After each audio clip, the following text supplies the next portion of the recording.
नमस्कार बच्चों, मैं डॉक्टर प्रियंका शर्मा राजकीय महाविद्यालय लक्ष्मणगढ़ अलवर में गृह विज्ञान के सह आचार्य पद पर कार्यरत हूँ। गृह विज्ञान की बीए पार्ट 2 की सभी छात्राएं हम सब इस समय पेपर 1 पढ़ रहे हैं। अभी पिछली ही कक्षा में हमने पढ़ा था शारीरिक विकास के क्या नियम होते हैं और विभिन्न अवस्थाओं में शारीरिक विकास किस प्रकार से होता है, जिसमें हमने लंबाई के बारे में पढ़ा था कि लंबाई अलग अलग अवस्थाओं में अलग अलग गति से होती है। आज हम पढ़ेंगे वज़न या वेट जिसको बोलते हैं, वो विभिन्न अवस्थाओं में किस किस प्रकार से बढ़ता है। सबसे पहली अवस्था नवजात शिशु। जन्म के समय एक नवजात शिशु का वज़न 6 से 8 पाउंड होता है, परंतु समय पूर्व जन्मे बालकों का वज़न 3 से 4 पाउंड भी हो सकता है। जन्म के 2-3 सप्ताह बाद तक वातावरण के साथ समायोजन न कर पाने के कारण बालक के जन्म के भार में कमी आ जाती है, परंतु बाद में वज़न में वृद्धि प्रारंभ हो जाती है। इस अवस्था में वज़न में वृद्धि बड़ी ही तीव्र गति से होती है। दूसरी अवस्था होती है बचपना अवस्था या 1 महीने से 2 वर्ष तक की अवस्था, जिसको बेबीहुड भी कहा जाता है।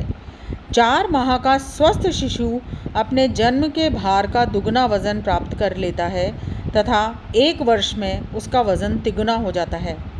दूसरे साल में वज़न में वृद्धि की गति धीमी हो जाती है। तीसरी अवस्था है पूर्व बाल्यावस्था, जिसको हम अर्ली चाइल्डहुड भी कहते हैं। पूर्व बाल्यावस्था में बालक में वृद्धि मंद गति से शनै शनै होती है, क्योंकि इस समय बालक का अधिकांश ऊर्जा का व्यय खेलने कूदने दौड़ने भागने में होता है। 2 से 6 साल तक के बालक के भार में वृद्धि 3 से 5 पाउंड प्रति वर्ष होती है। 5 साल का बालक अपने जन्म के भार से 5 गुना अधिक हो जाता है। चौथी अवस्था है उत्तर बाल्यावस्था या लेट चाइल्डहुड जिसको कहते हैं। उत्तर बाल्यावस्था में वज़न में वृद्धि धीमी गति से होती है। 6 से 7 साल की अवस्था तक लड़कियों की अपेक्षा लड़के कुछ अधिक भारी होते हैं, परंतु 11 से 12 साल तक की अवस्था तक लड़कियां लड़कों से वज़न में अधिक भारी हो जाती हैं। उत्तर बाल्यावस्था में वज़न में वृद्धि वसा के जमाव के कारण नहीं होती है, अपितु अस्थियों और मांसपेशियों के विकास के कारण होती है। शरीर की रचना मुख्य रूप से 3 प्रकार की होती है। एक तो होता है एक्टोमॉर्फिक, एक होता है मेसोमॉर्फिक और एक होता है एंडोमॉर्फिक।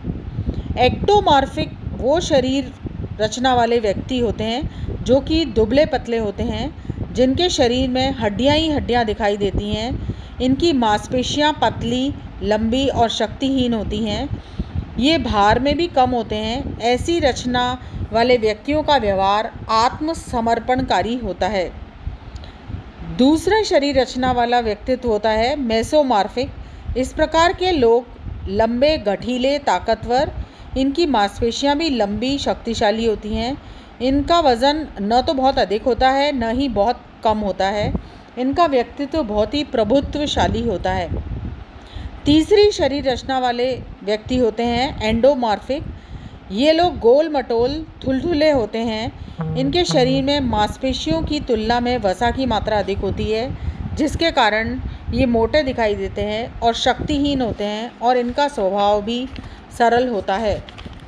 बालक के पोषण, खानपान की आदतें आदि के अनुसार ही उसके वज़न में वृद्धि होती है। जो बच्चे खाना अधिक खाते हैं उनका वज़न अधिक होता है। ये स्पष्ट है कि जिन बालकों का वज़न ज़्यादा होता है उनकी सामाजिक स्वीकृति कम होती है। वे अन्य बालकों की तुलना में अधिक खाना खाते हैं, जिसके कारण उनका वज़न बढ़ जाता है। अत्यधिक वज़न की वजह से कई दुष्प्रभाव भी झेलने पड़ते हैं, जैसे कि मधुमेह रोग, उच्च रक्तचाप, हृदय रोग जैसी गंभीर बीमारियां अधिक वज़न के कारण हो जाती हैं। इसीलिए प्रारंभ से ही हमें अपने खान पान की आदतें ठीक प्रकार से रखनी चाहिए।